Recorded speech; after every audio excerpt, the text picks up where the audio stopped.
All right, let's get right into it. If you've ever had to give someone tough feedback, you know that feeling, right? That knot in your stomach. You want to be a good person, you want to be nice, but you also have to be clear. Well, today, we're going to break down a really simple but super powerful framework from Kim Scott's book, Radical Candor, that is designed to solve that exact problem. And this quote just hits the nail on the head. I mean, think about it. Our whole lives we're basically trained, if you don't have anything nice to say, don't say anything at all. But then you become a boss and suddenly it's literally your job to say it. And that tension, that's where so many of us get it wrong. So to really understand this, let's look at a story Kim Scott tells in the book. It's a bit of a painful story, but it's such a powerful example of how our best intentions, trying to be nice, can totally backfire. And it's all about an employee named Bob. Okay, so here's the deal with Bob. Everybody loved him. He was just a great guy, a total team player. But, and this is a big but, his work just wasn't cutting it. It wasn't good enough. And in a small company where every single person really counts, the rest of the team was constantly picking up his slack. This put his manager, Kim, in a really, really tough spot. So instead of telling Bob the hard truth, what did Kim do? She'd say things like, "Oh, this is a good start," kind of hoping he would just get the hint. And she did this for almost a year. Why?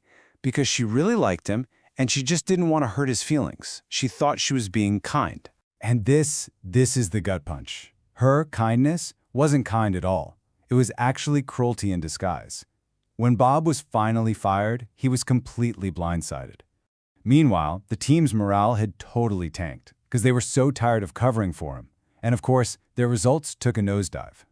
It was this absolute failure that led Kim to develop the core idea of radical candor. So, how do you avoid a situation like what happened with Bob? Well, Kim Scott boils it all down to two incredibly simple dimensions that you have to practice at the exact same time. It's all about balancing these two things, caring and challenging.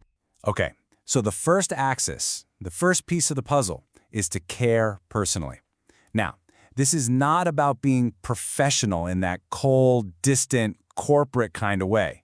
No, this is about actually seeing your coworkers as human beings. It's about bringing your whole self to work and building genuine relationships. And then the second axis is to challenge directly. This means we have to unlearn that lesson from childhood about not saying anything if it isn't nice. As a manager, it is your job.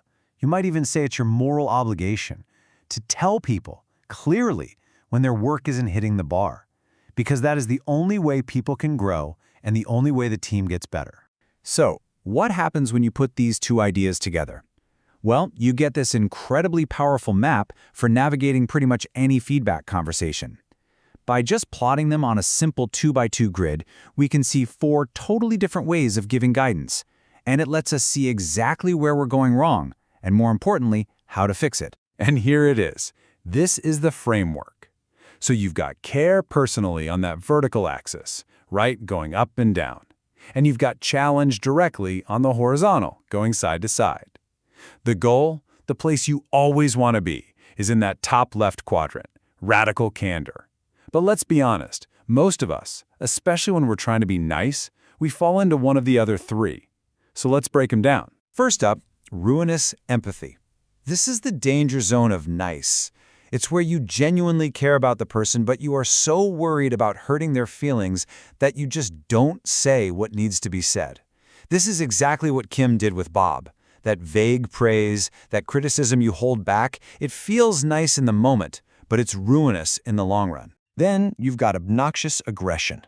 This is what happens when you challenge, oh yeah, you definitely challenge, but you completely forget to show that you care personally. This quote is famously attributed to Steve Jobs. And look, it's clear for sure, but it's also just brutal. It leaves a trail of burned-out people behind. Some people call this front stabbing. Down in the bottom left, you have, without a doubt, the absolute worst place to be: manipulative insincerity. This is where you don't care enough to challenge, and you don't really care about the person either. This is all the fake praise, the office politics, the talking behind people's backs. It's just plain toxic. It completely destroys trust. And that brings us to the goal: radical candor. It's what happens when you successfully combine caring personally with challenging directly. This quote actually comes from a story in the book where a total stranger pointed out to Kim that her dog was in danger. He was breathtakingly direct, but he did it because he cared. And that's the whole point. Radical candor isn't mean. It's clear. Okay, so how do you figure out where you tend to land on this map? Well, the book has this fantastic, super simple test that just makes it all click.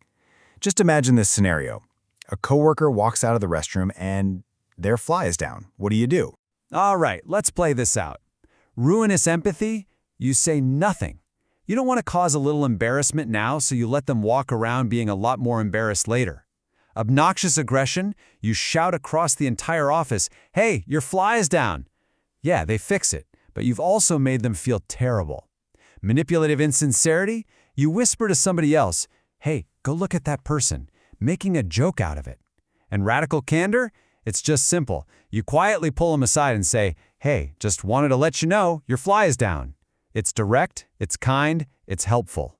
So why should you even bother with this? Why go through the discomfort of being radically candid?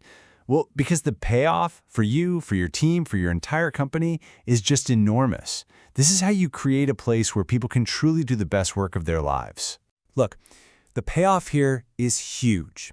When you are consistently both caring and direct, you build an incredible amount of trust, and that trust opens up communication. It means people can actually hear the feedback you're giving them and grow from it. And guess what? When people grow, the whole team gets better results. It's this amazing upward spiral. You're not just checking a box as a manager, you're actually creating a workplace that is way more human and way more effective. So I'm going to leave you with this one question to chew on. Whether it's some praise you've been meaning to give, or maybe a piece of tough feedback you know you need to share. What is one conversation you could have this week that is both caring and direct? Because that right there is where real growth and real leadership begins.